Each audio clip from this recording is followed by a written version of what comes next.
They say midnight is when the living sleep and the dead begin to stir. In the village of Obalanga, no one feared the dark more than they feared silence, for in silence, the drum could speak. And when it did, the earth itself seemed to tremble. The first cry of the cursed drum came on a night when the moon hid behind swollen clouds, and the stars themselves dimmed as though ashamed to watch. The air was heavy, swollen with a dread no one could name. Children clung to their mothers. Restless, though nothing yet disturbed the night, dogs refused to bark. Goats pressed against one another, eyes glowing white in the darkness, as if sensing what humans could not. And then it came, boom!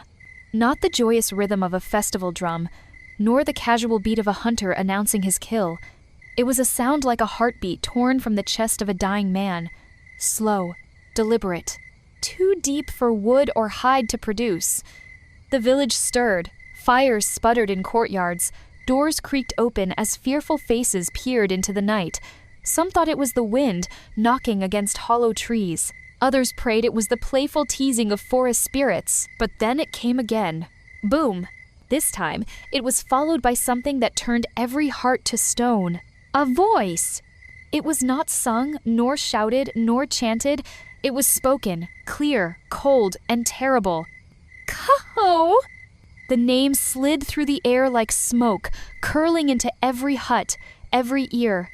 Kaio was but a boy, barely 12 seasons old. His mother screamed, clutching him to her breast, while his father stumbled outside with a machete, as if steel could silence what came from the unseen. The villagers gathered in the square, trembling. The elders pressed their cowrie-covered staffs into the ground, whispering prayers no one had heard since the old wars. Women clutched charms around their necks, spitting on the ground to ward off evil. But the drum was not done. Adaku. A woman fainted instantly, collapsing in the dust. Adaku was her daughter, a girl of 15, full of laughter, her betrothal set for the next moon.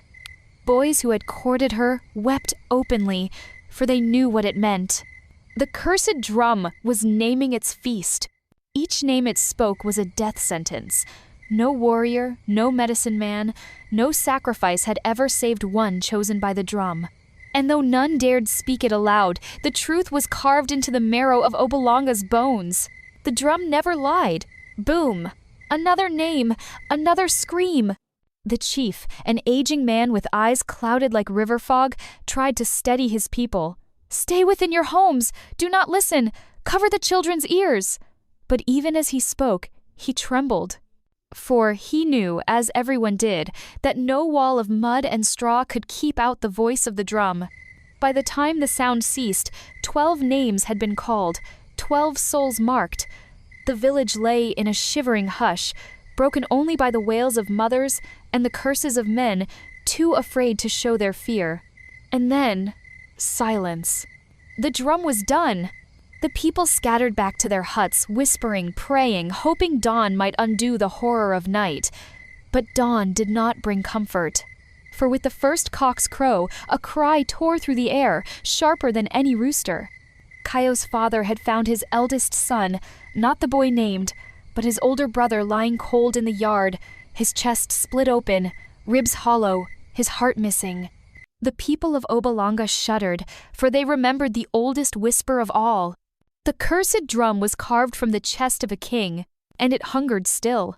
But the horror did not end there. By midday, 2 more bodies were discovered. One was Adaku herself, the girl whose name had been spoken.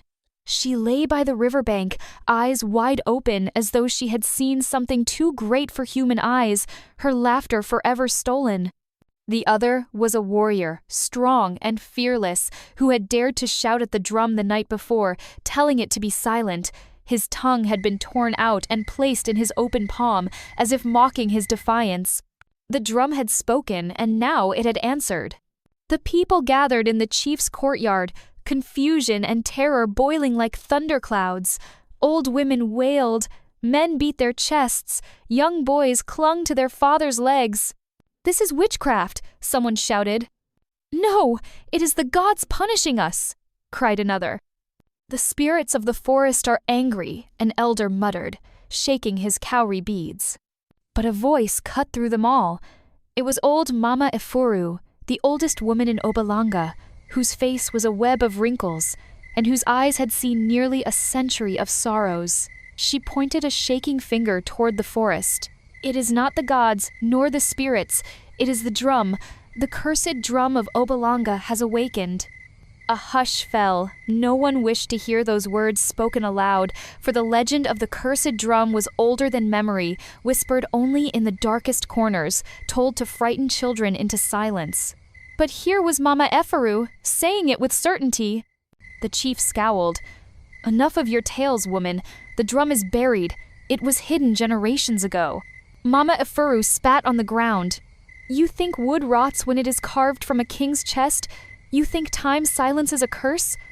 Foolish men, blind men, the drum cannot die, and now it has found its voice again." A murmur spread through the crowd. Fear deepened, thick as smoke. Mothers clutched their children tighter. That night, no one slept. Fires were kept burning in every hut. Some smeared ash on their foreheads to ward off spirits. Others whispered desperate prayers. But no matter what they did, the villagers knew that when midnight came, the drum would speak again. And it did. Boom. The sound rolled like thunder, shaking the very earth. This time, it came from deeper within the forest, closer to the heart of Obalanga than before. Boom. Olana. A mother shrieked, collapsing to her knees. Her little girl was barely 5. Boom. Okvu. The blacksmith's son, strong and bright-eyed, barely 16. Boom. Adeyemi. The chief's nephew. The names kept coming, each one a dagger in the heart of the village. 12 again, always 12. When it ended, the silence that followed was heavier than stone. The next morning, the bodies were found.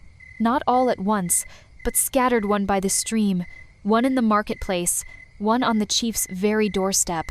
Always with the same mark, chest hollowed, heart missing. But when they reached the last, horror seized them all. It was Olana, the little girl. Yet unlike the others, she was not lying on the ground. She was sitting upright, her tiny hands resting on her knees, her eyes wide open. And in her mouth, stuffed deep inside, was a roll of animal hide, stretched taut, the kind used to cover a drum. The villagers fled in terror, leaving her body behind. None dared touch her, none dared weep over her. For it was clear, the drum was not only killing, it was feeding.